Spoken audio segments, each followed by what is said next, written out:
आप की बार 400 पार म्हणत जे आहे भारतीय जनता पार्टीकडे निवडणुकीचा नारा देण्यात आलेला आहे. पुन्हा एकदा देशाचं पंतप्रधान नरेंद्र मोदी यांनाच घडवायचा असा नारा त्यांच्याकडनं देण्यात आलेला आहे. त्या पार्श्वभूमीवरती भाजपचे जे दिग्गज नेते आहेत संपूर्ण देशभराचं भ्रमंती करत आहे. ज्या ज्या राज्यांमध्ये लोकसभा निवडणूक आहेत त्या सर्वच ठिकाणी त्यांच्याकडून चक्रा मारल्या जात आहे. त्याच पार्श्वभूमीवरती जे भाजपचे नेते अमित शहा हे महाराष्ट्रात देखील आले होते.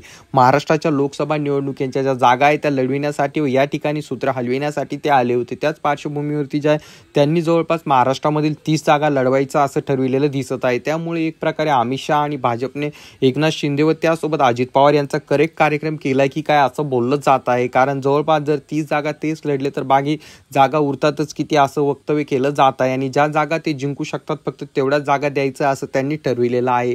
पुन्हा त्याच पार्श्वभूमीवरती मुंबईच्या ज्या 5 ते 6 जागा आहेत त्या देखील संपूर्णपणे भाजपला लढवायच्या आहेत. 6 पैकी जवळपास 5 जागा ज्या आहेत भाजपला लढवायच्या आहेत अशी माहिती समोर निघून येत आहे. मुंबईकडे जे आहे भाजपचं विशेषच लक्ष आहे अशी माहिती देखील समोर निघून येत आहे. त्याच पार्श्वभूमीवरती त्यांनी जे आहे मुंबईचे भाजपचे अध्यक्ष असणारे आशिष शेलार यांना जे आहे माहिती देखील विचारली. संपूर्ण मुंबईची माहिती त्यांनी घेतली आणि त्यासोबत महायुती या ठिकाणी कशा प्रकारे परफॉर्मन्स करू शकतो याबाबत देखील त्यांनी माहिती जी आहे त्यांच्याकडनं घेतली.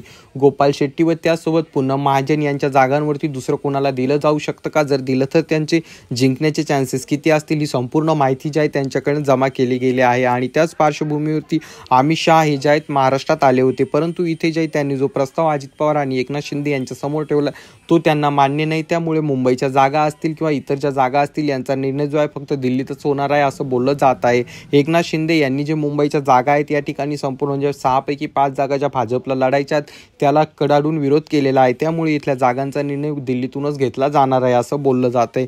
परंतु महाराष्ट्रातील जनता म्हणते की एकनाथ शिंदे आणि त्यासोबत अजित पवार यांना जवळ घेऊन भाजपने त्यांचा करेक्ट कार्यक्रम केला आहे. तरी तुम्हाला याबद्दल काय वाटतं खाली कॉमेंट करून नक्कीच सांगा. चॅनलवर नवीन असाल तर चॅनल नक्कीच सबस्क्राईब करा.